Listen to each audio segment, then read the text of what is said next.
చదవండి, నెమ్మదిగా చదవండి, భయభక్తులతో చదవండి, అర్థం చేసుకుంటూ చదవండి అని ఖురాన్లో అనేక చోట్ల చెప్పడం జరిగింది.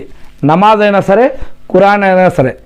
మరి ఈరోజు చాలామంది జాబుకు టైం అవుతుందని, వ్యాపారం వెళ్ళిపోతుందని, ఇంకేదన్నా మన దగ్గర ఉన్నటువంటి నమాజ్ చదివిపించే వాళ్ళు ఇది కాగానే ఇంకెక్కడో డ్యూటీకి వెళ్ళాలని చెప్పేసి, ఇంకెక్కడో చదివిపోయాలని చెప్పేసి, ఇక్కడ తొందరగా అసలు వారంతో అని స్పీడ్గా ఇక నమాజ్ని 1 2 3 4 అన్నట్టుగా స్పీడ్గా తొందరగా ఖతం చేసేసి వెళ్ళిపోతూ ఉంటారు.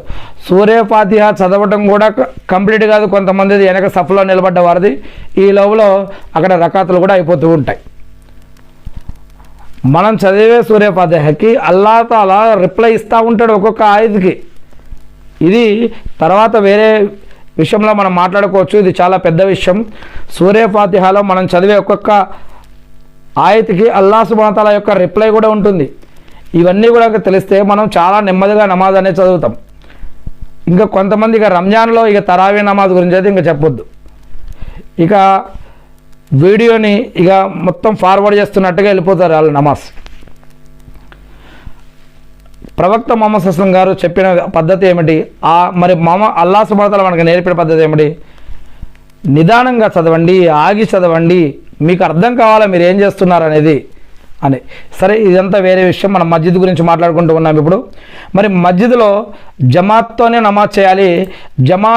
మస్జిద్కి వచ్చి కూడా జమాత్తో నాకు సంబంధం లేదు, నా నమాజ్ నేను చదువుకొని వెళ్ళిపోతా అంటే కుదరదు.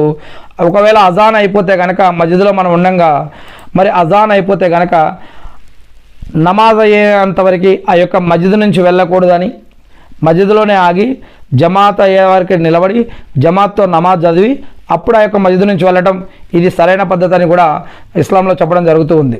ఇంతేకాకుండా ప్రవక్త ముహమ్మద్ సల్లల్లాహు అలైహి వసల్లం గారి యొక్క హదీసులు కూడా చెప్పబడ్డాయి మస్జిద్ గురించి కొన్ని విషయాలు.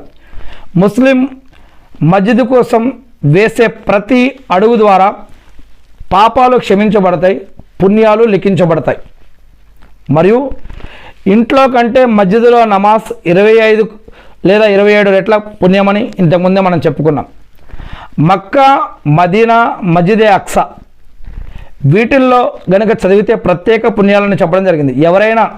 ఎవరైనా ఒక వ్యక్తి ప్రయాణం చేసి ఎక్కువ ఆరాధన చేయాలి, ప్రయాణం చేసి ఎక్కువ పుణ్యాలు సంపాదించాలి, ఏదైనా ఒక పుణ్యక్షేత్రానికి వెళ్ళి ఎక్కువ పుణ్యం సంపాదించాలి అంటే కనుక మక్కా, మస్జిద్, అజ్జుమ్రాలు చేసే ప్రదేశం కాబా గృహం దగ్గర. రెండవది ప్రవక్త ముహమ్మద్ సల్లల్లాహు అలైహి వసల్లం గారిని నిర్మించినటువంటి మదీనా మస్జిదే నబవి. మూడవది అనేక మంది ప్రవక్తలు వచ్చినటువంటి ప్రదేశం జెరూసలేంలో ఉన్న